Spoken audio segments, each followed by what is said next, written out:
Olá, meu jovem, é com muito entusiasmo que trazemos mais uma aula do nosso curso de raciocínio lógico matemático. Eu sou o professor Hélio Domingos e agora nós vamos detonar tudo no assunto de operações com conjuntos. Fica muito atento, embora pareça um assunto simples, mas a gente vai explorar um mundo, um universo dentro desse contexto.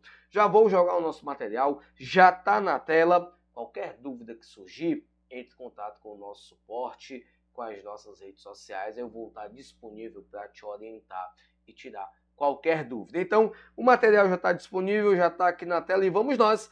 Operação com conjuntos é o tema de hoje. Vamos avançar. A primeira questão já está na tela. A primeira questão diz o seguinte, meu querido, olha só. O que diz a primeira questão está aqui. Pronto. Então é que a gente analisa as assertivas, não é verdade? A primeira assertiva diz assim, ó, os números naturais contêm o conjunto dos números reais. A segunda diz, o conjunto dos números naturais está contido no conjunto dos números racionais. E por fim, a terceira diz que o conjunto dos irracionais contém o conjunto dos naturais. E aí, dentre essas, qual é a correta? Como eu te falei, a gente não vai ficar tão somente na resposta. Né? A nossa proposta não é essa. A gente vai trazer uma revisão para você, algo bem amplo, para a gente fazer uma verdadeira imersão. Então vamos aqui. Quando nós falamos, atenção meu jovem, quando nós falamos de conjuntos e elementos, eu quero que você perceba que há duas relações. A primeira relação é a relação de pertinência, ou de pertencimento, ou seja, de pertencer. Então, quando eu me refiro a um elemento para um conjunto, eu digo que esse elemento pertence ou não pertence ao conjunto. Relação de pertinência, correto? Porém, quando eu vou me referir a uma relação entre conjuntos e conjunto, aí é diferente. Eu vou estar diante de uma relação de inclusão, que é justamente onde entra o contém, o não contém, o está contido e o não está contido.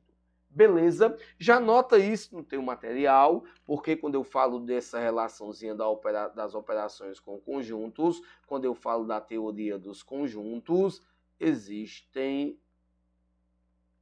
duas relações. A primeira, a de pertinência.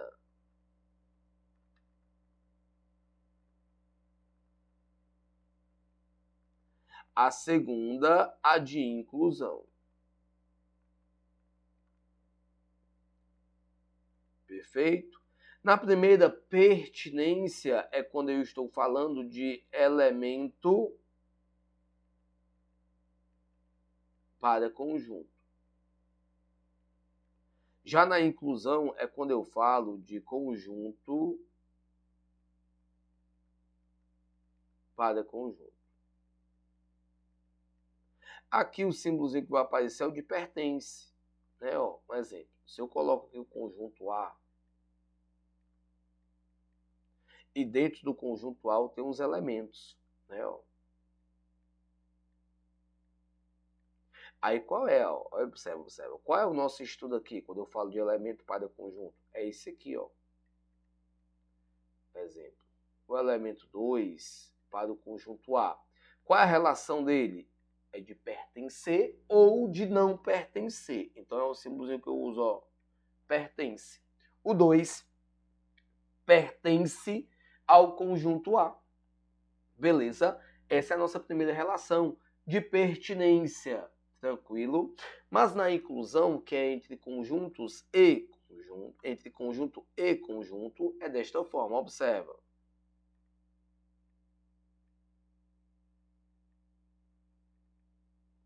Conjunto A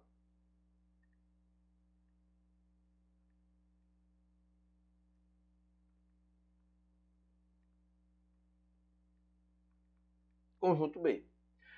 Perceba que aqui o conjunto está se comunicando com o outro. Então aqui é uma relação de inclusão. Como é que seria? Observa. Ah, Éder, nesta relação de inclusão é onde eu vou observar essa situação de contém e de estar contido? Sim. É justamente aqui.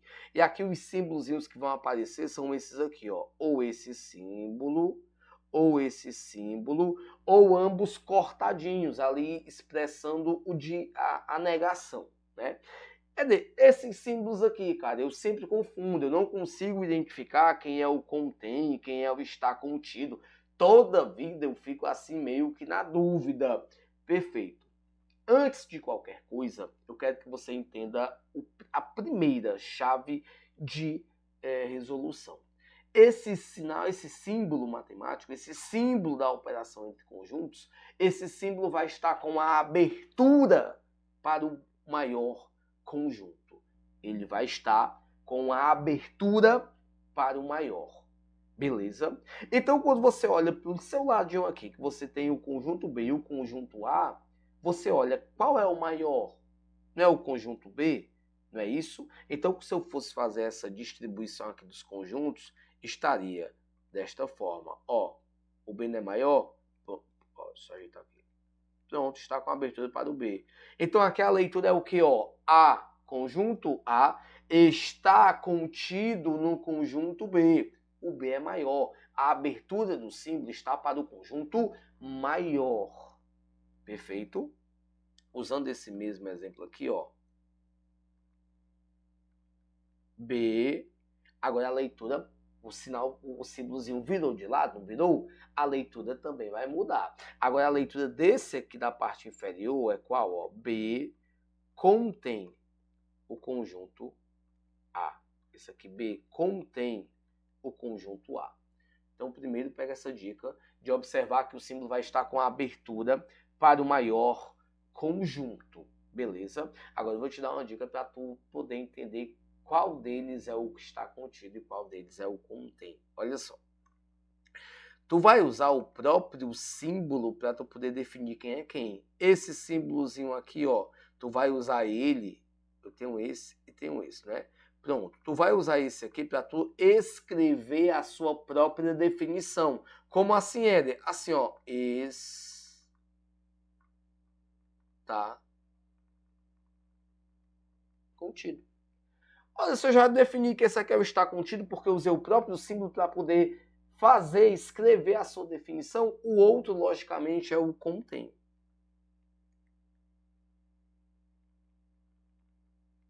Perfeito?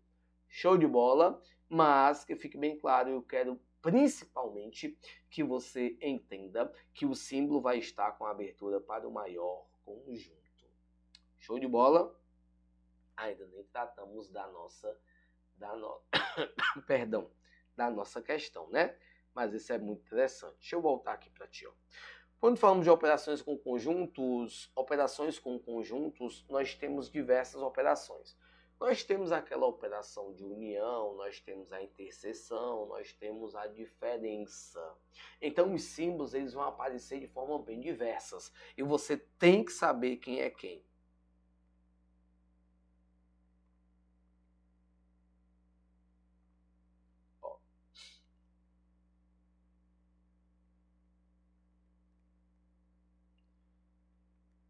Fazer bem aqui, ó.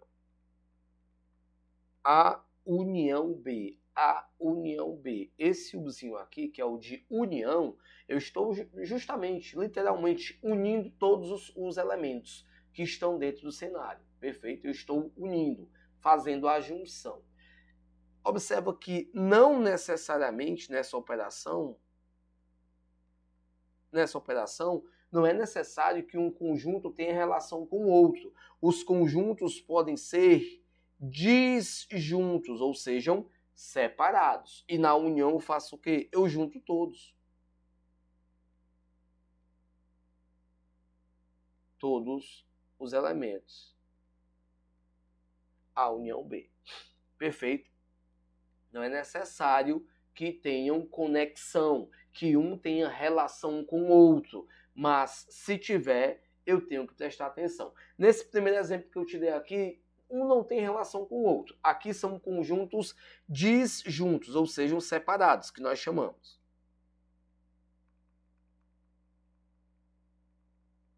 Perfeito? Mas eles podem aparecer de um modo diverso, de um modo diferente. É de como? Observa. Eles podem aparecer assim, ó.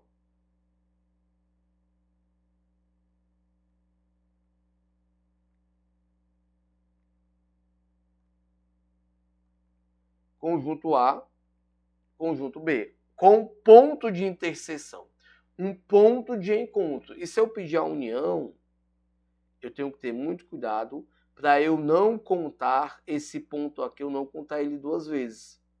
Porque quem está aqui, que é a interseção, que é representado pelo símbolozinho que é o zinho ao contrário, viradinho, Éder, como assim? Isso aqui, cara, ó. Deixa eu botar para ti aqui, meu jovem, ó.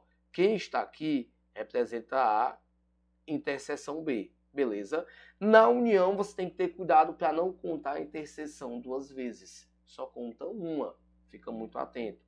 Exemplo, Éder, dá para a gente aí A, conjunto 2, 3, 4 e 5. Conjunto B, 3, 4 e 5. Ah, beleza. A união B tem quantos elementos? Ah, eu vou só contar a quantidade de elementos do conjunto A, que tem 4, mais a quantidade de elementos do conjunto B, que tem 7, tem 3. 4 mais 3 dá 7. Perdeu o jogo, meu jovem. Perdeu. Porque eu estou dizendo para você que quando houver o ponto de interseção entre os conjuntos, ou seja, o 3 aparece nos dois, o 4 aparece nos dois, então isso aqui é um ponto de interseção, você não pode contar esse ponto duas vezes. Conta uma vez, ó. Interseção 3, 4. No A eu tenho 2 e 5. Ainda tem um 5, meu jovem, olha. Ah, eu vou botar aqui um 6 só pra gente não perder o jogo, ó. 6, beleza? Botar o 6. E no B eu tenho lá, ó, ainda o conjunto, ainda tem um elemento 6. Ah, fazendo a contagem só dá o quê? 5 elementos. Perfeito?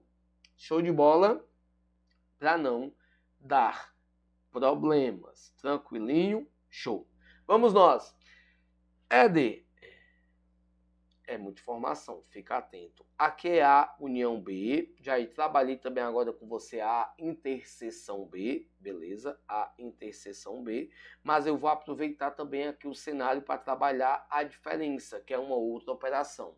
A diferença é literalmente uma subtração. É quando tu arranca de um conjunto tudo que pertence a outro. Tu subtrai, tu tira de um conjunto os elementos que pertencem ao outro conjunto. Pegando esse nosso contexto, vamos aqui para a nossa diferença.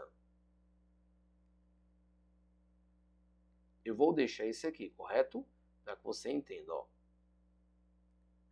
Eu vou deixar o mesmo cenáriozinho que está aí. A menos B, B menos A. Quero que você fique atento porque na união e na interseção eu posso observar essa propriedade comutativa, ou seja, a ordem dos conjuntos pouco importa. Eu posso tanto ter a união B, isso aqui equivale a B união A. Ou se eu tenho a interseção B, pouco me importa, eu também posso só mudar e ter B interseção A, porque o valor será o mesmo.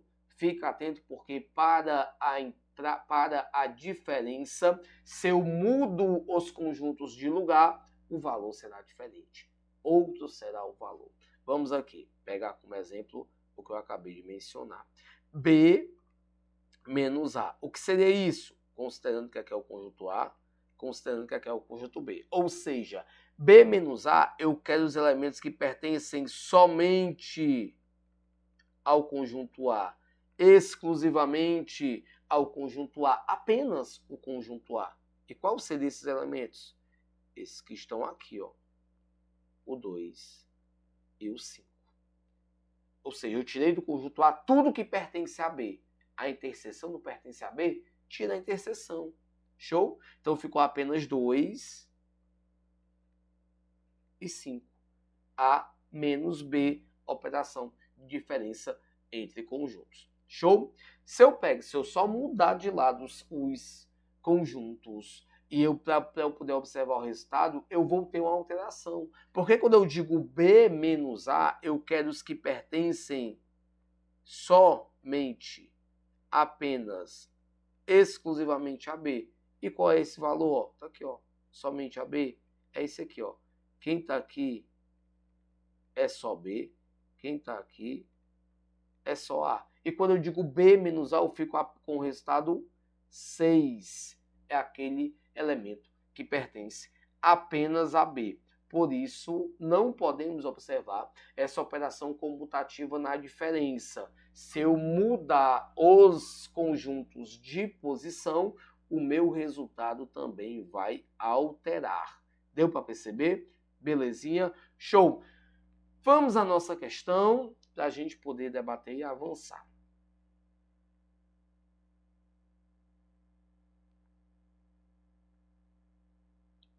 Ó, vamos aqui. Ed, cara, vou ter que apagar, viu, meu jovem? Você já tira o printaço aí, você já faz a anotação para a gente poder evoluir. Vamos nós. Ed, cara, e com relação aos conjuntos numéricos, como é que é a disposição deles aí, né, cara? Que eu não lembro, não. Beleza, vamos aqui fazer a relação entre eles. A gente não pode perder esse tipo de questão. Eu vou começar do menor para o maior. Nós temos o menorzinho, os naturais. Os naturais estão dentro dos inteiros. Os inteiros estão dentro dos racionais. Os racionais estão dentro dos reais. Mas também dentro dos reais eu tenho aqui, ó, separadinho, os irracionais. Esta é a disposição de inclusão dos conjuntos, correto? Então, quando a relação é de menor para maior, está contido, lembra? Menor para maior é de estar contido, e quando é o inverso de maior para menor, é contém. Então, eu posso dizer, atenção, eu posso dizer, vamos analisar, né, as assertivas, né? Ó. A primeira assertiva diz o seguinte: os naturais contêm os reais. Ora, acabei de dizer para você que quando a relação é de menor, natural é menor, é menor. Quando a relação é de menor para maior, o real é maior, os reais, claro, é o que abrange todos.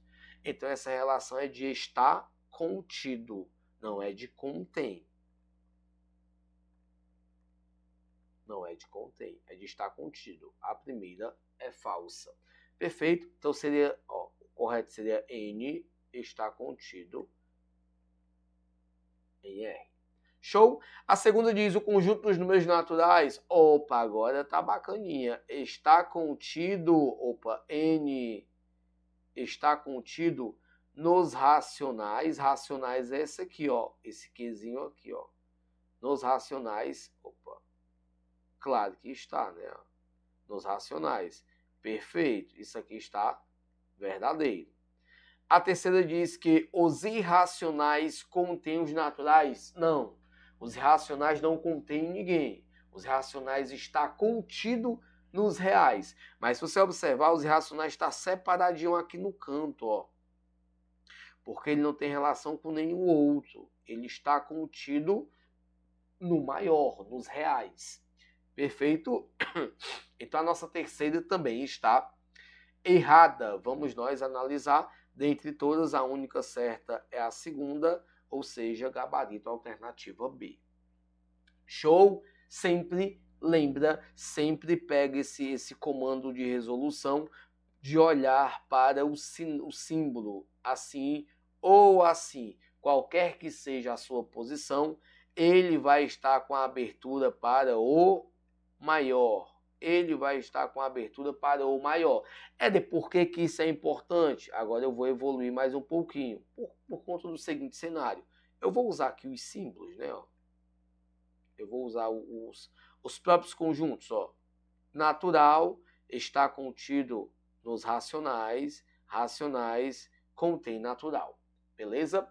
Aí vamos supor aqui uma questãozinha básica. Ó, sabendo que os números naturais, o conjunto dos números naturais está contido no conjunto dos números racionais, sabendo disso aqui, ó, que os naturais está contido no conjunto dos números racionais e considerando Q7, eu vou colocar aqui considerando QB, beleza? Considerando, formular uma questãozinha agora pra gente, ó. Considerando QB, B é um elemento, B pertence ao conjunto dos números racionais, podemos afirmar corretamente que B também pertence aos naturais? Éder, não entendi. Vai entender agora. Eu te chamo tua atenção quando houver essa situação de inclusão de conjuntos, todo menor é maior, mas nem todo maior é menor. Tranquilo? Se você diz que o B pertence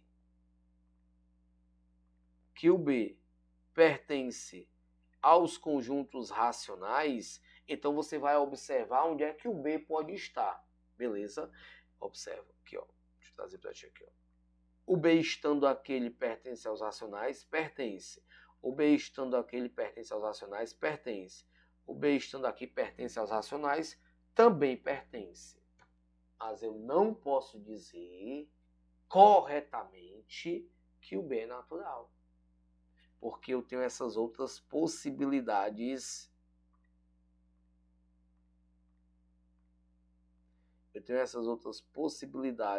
De ocupação de espaço.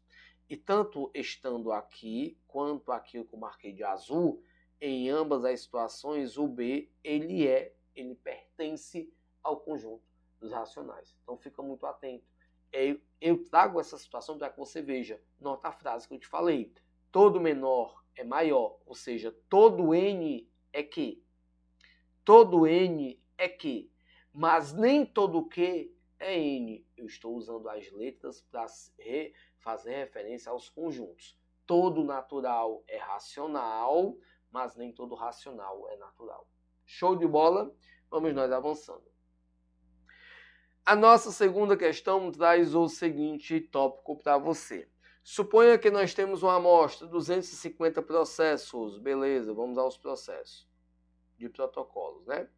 Aí nós temos 150 pedidos de patente, 120 de marca e 110 de programa de computador.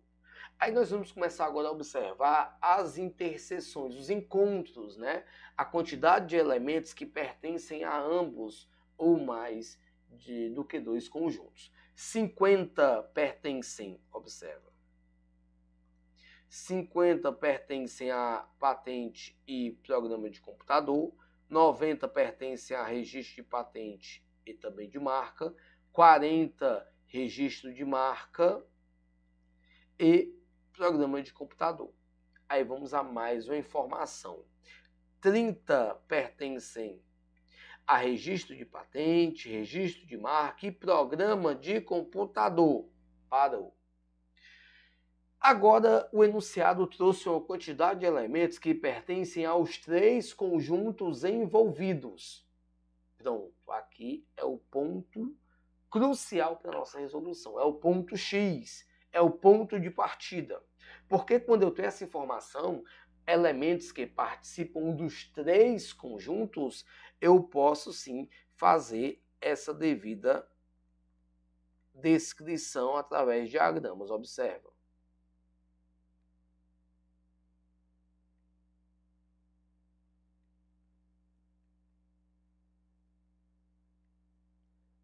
Opa, pronto, só para ficar aqui mais... Pronto, show. Ó, a questão está mostrando para ti que existe esse ponto de encontro. Esse ponto. E esse ponto tem quantos elementos? A própria questão falou. 30. 30 elementos. Perfeito? Mas vamos só aqui dar os nomes aos conjuntos, né? Ó, eu tenho um conjunto de registro de patente. Eu tenho um conjunto de registro de marca. E eu tenho um conjunto de programa de computador. Pronto, tá aqui. A primeira informação, a quantidade de elementos que pertencem aos 3. É dali que eu vou partir o meu pontapé inicial de resolução. Agora eu vou fazendo leitura realmente de trás para frente, para que eu possa fazer a inclusão das informações. E de trás para frente nós temos, observa, cadê minha caneta aqui? Essa eu já usei, correto? Agora eu tenho aqui, ó, 40, que é registro de marca e programa de computador. 40. Se eu já tenho aqui 30, porque eu tenho que contar com os elementos que já foram inclusos dentro do cenário. Eu tenho que contar com eles. E se eu já tenho 30, faltam quantos? Cadê marca e computador? Pronto, marca e computador, faltam 10. Né? Tá aqui, ó, marca e computador é isso aqui, ó. Marca e computador é isso aqui, ó. Por isso que eu já considero 30. Eu tenho que contabilizar o que já está lá. Perfeitinho? Vamos continuar. 90.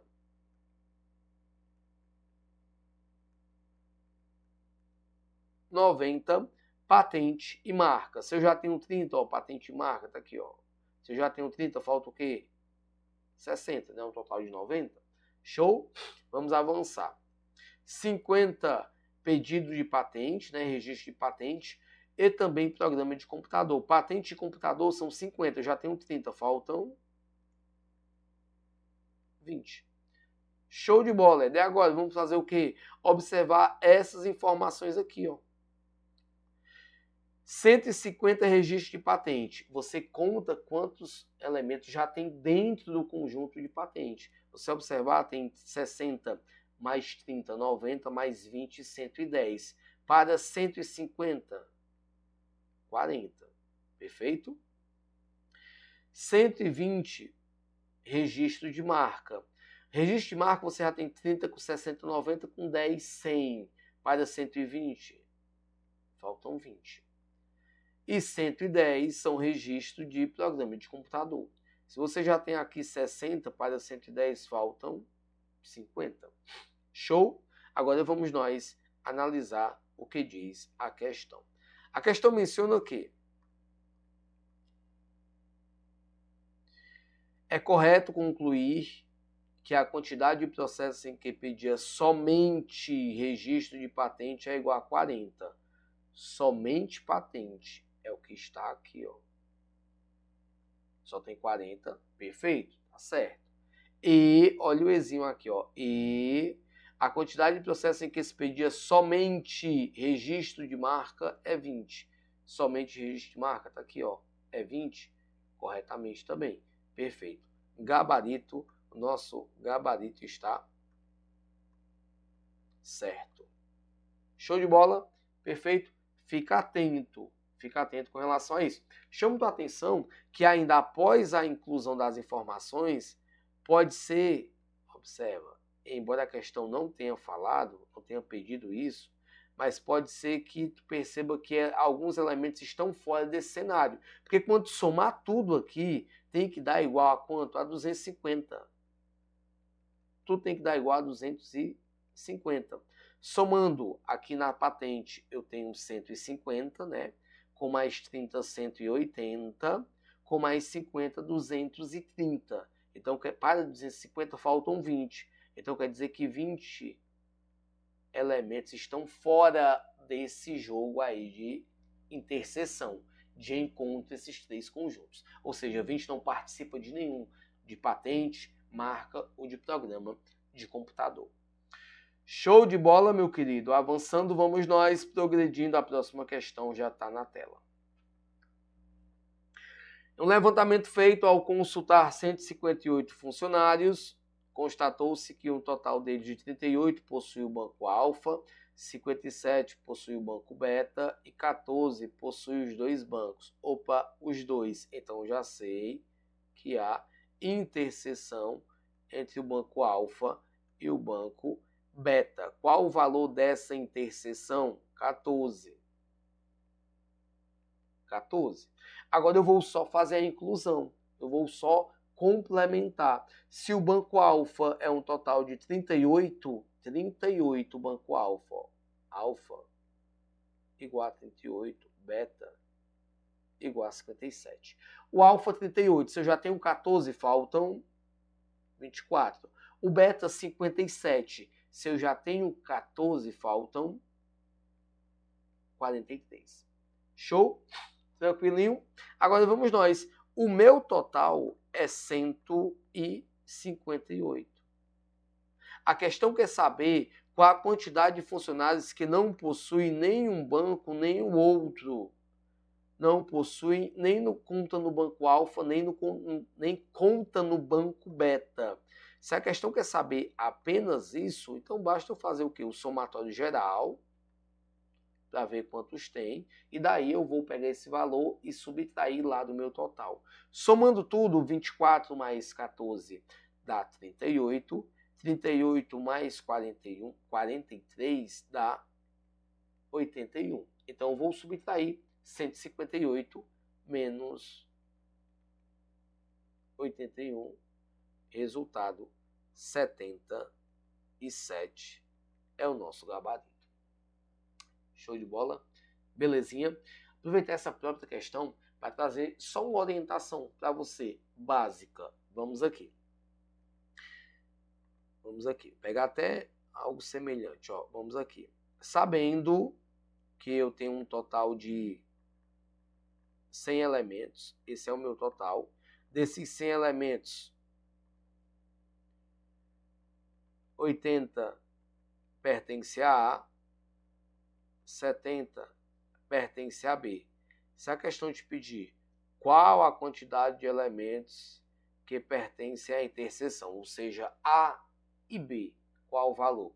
Vamos nós. Quando nós falamos de inclusão de elementos dentro de conjuntos, nós temos duas condições a serem observadas. Duas situações. A primeira, o meu valor absoluto, que é o valor real do todo, quantidade real de elementos, e eu tenho um valor relativo. A quantidade real nesse exemplo que eu acabei de trazer para ti é 100. É a quantidade que eu tenho, a quantidade real de elementos. Esse é o exemplo, essa informação que eu trago para que a gente compreenda é uma extensão de cenário didático. Então eu tenho o meu todo real, quantidade real é absoluta, 100. E eu tenho dentro dessa relação de inclusão de elementos dentro de conjuntos, eu tenho um valor relativo. Se você observar, eu tenho o valor 80, que corresponde ao conjunto A, e eu tenho um valor 70, que corresponde ao conjunto B. Estão sendo relacionados esses elementos relacionados a esses conjuntos. Opa, valor relativo.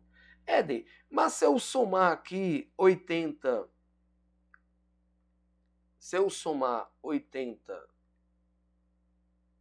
mais 70, dá 150. Ultrapassou o meu valor absoluto e o meu valor real. Claro que ultrapassou. Porque aqui esse tipo de questão, quando excede o seu valor real, é porque o valor que excede é interseção. Então, se eu fosse demonstrar isso para você através de diagrama, e eu vou fazer isso, se eu fosse, não, eu vou fazer isso, considerando o conjunto A, considerando o conjunto B, ó, quanto excedeu não foi 50? Então a interseção é quanto? 50. Né? De 100 para 150 não passou 50, então a interseção 50. O A não tem 80, eu complemento 30. O B não tem 70, eu já tenho 50, eu complemento 20. Agora sim, somando aqui, você vai ter o seu valor real e absoluto. 30 mais 50, 80. 80 mais 20, 100. Agora sim, esse é o valor real e absoluto. Então, não confunda essa situação, porque o valor relativo nem sempre vai ser o valor que é condizente com a quantidade real de elementos. Se exceder, é porque existe interseção. Se não conseguiu alcançar o valor real, o valor original de dados, é porque você tem elementos que não participam daquele jogo, que não participam de nenhum dos conjuntos, que é justamente o que nós trouxemos aqui na nossa questão anterior, aquele valorzinho, esse 20, ó, que não participa de nenhum. Perfeito? Vamos nós. Para a nossa quarta questão é a gente bater e continuar com todos vocês. Quarta questão está na tela, diz o seguinte. Essa questão, ela demanda uma compreensão, né? Uma leitura. E essa situação de compreensão de enunciado, né? de interpretação do enunciado, é algo que vem complicando bastante o cenário das questões de matemática. E a gente tem que ter muita atenção. Essa questão é para a gente poder realmente trabalhar essa condição de interpretação.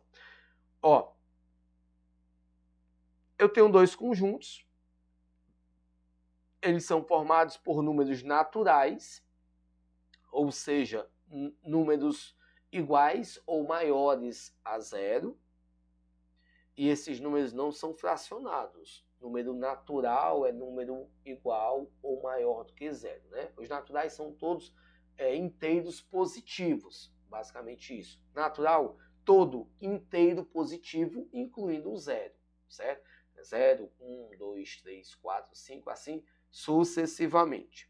Perfeito? São dois números. O primeiro, que é o conjunto K,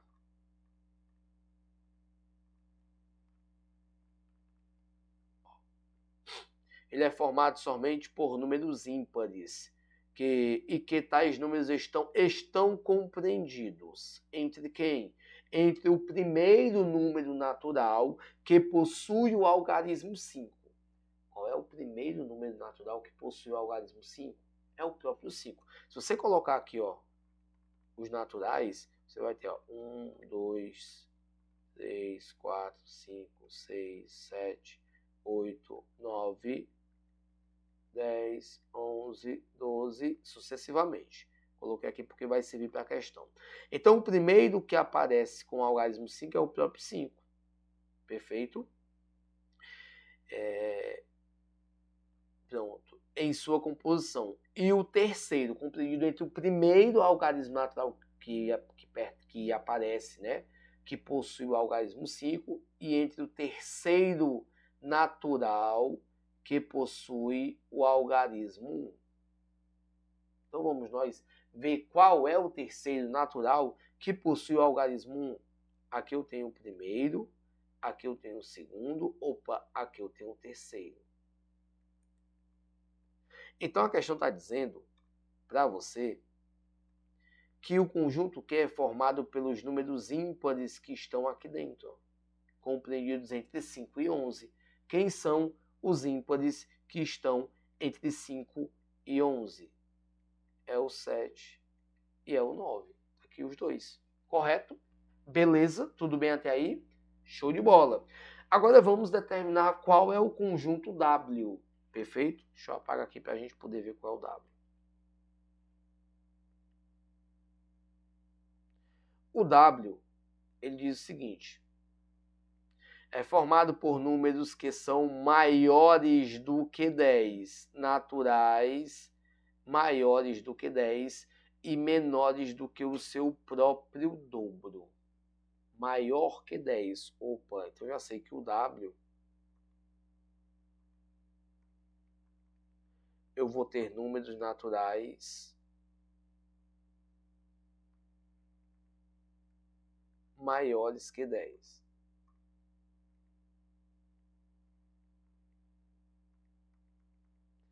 E menores do que o seu próprio dobro. Maior que 10, é do 10 para frente, sim ou não? Beleza? Então tu já sabe que é do 10 para frente. A questão pergunta, a partir dessas informações,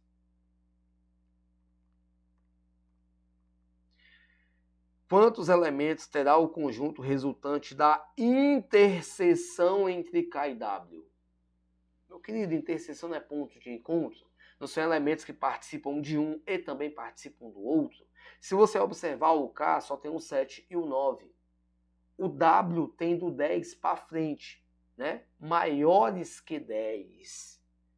Nesse ponto, tem algum elemento que é comum? Claro que não. Nesse ponto, a interseção ela é o quê? Vazia. Nenhum elemento. Tranquilinho? Show? Então vamos nós avançando, seguindo com a nossa próxima questão.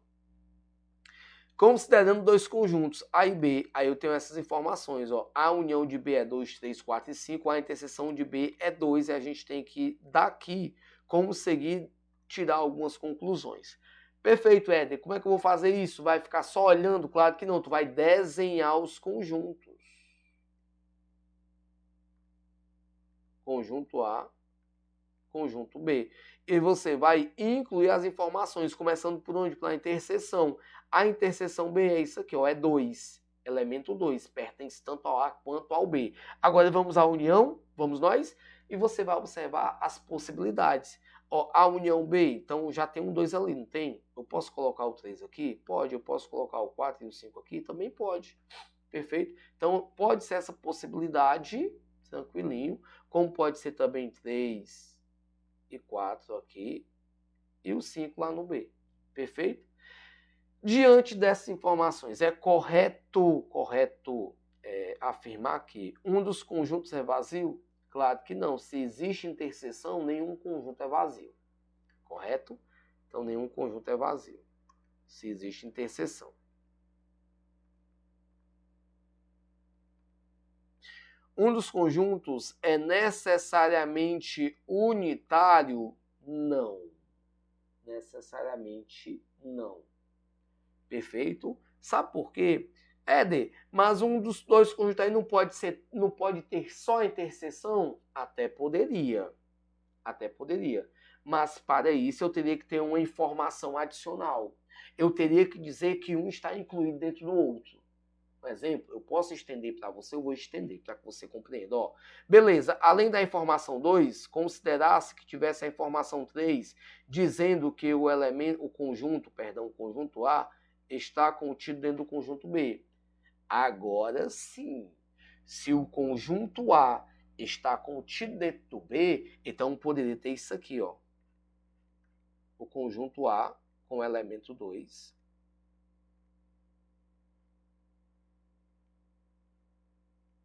O conjunto B com os elementos 3, 4 e 5. Agora sim. Se eu tivesse essa informação adicional dizendo que o A está contido no B, eu poderia sim dizer que um dos elementos, no caso o A, seria unitário, que é o conjunto A. Perfeito? Beleza? Éder, mas por que? Vou trazer para você mais uma orientação, né? Mais um bizuzinho, um macete fundamental. Quando eu tiver essa relação de inclusão entre os conjuntos do tipo A está contido em B, A está contido em B, entenda. A interseção entre eles, ou seja, a interseção entre eles será sempre o menor. Porque a interseção é aquele elemento que pertence a ambos. Então, mesmo estando lá a inclusão do conjunto, um está contido dentro do outro, eu posso sim observar a interseção, eu posso sim observar a união. Então, quando eu tiver um dentro do outro, A está contido em B, o A será a própria interseção.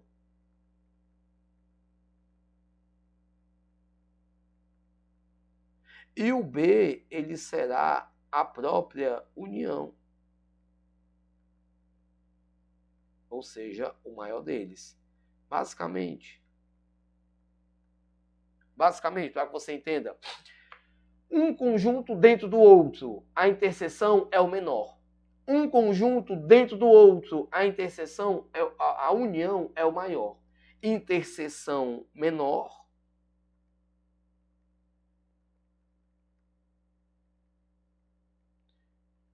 união maior. Show de bola? Belezinha, meu querido. Avançando, vamos nós a nossa... Cadê? Pronto, eu já vou bater com vocês aqui, ó. A e B tem quantidades diferentes de elementos, né? Tem a quantidade diferente, não tem a mesma quantidade. Show de bola? Gabarito. Alternativa D de delta. Essa última questão para a gente bater o nosso estudo de operações com conjuntos. Muito bacana. Muito obrigado a cada um de vocês que está aqui conosco. Fiquem atentos, estamos disponíveis para qualquer dúvida. Acione aí o nosso suporte através das redes sociais ou do WhatsApp. Forte abraço, até o nosso próximo encontro. Valeu!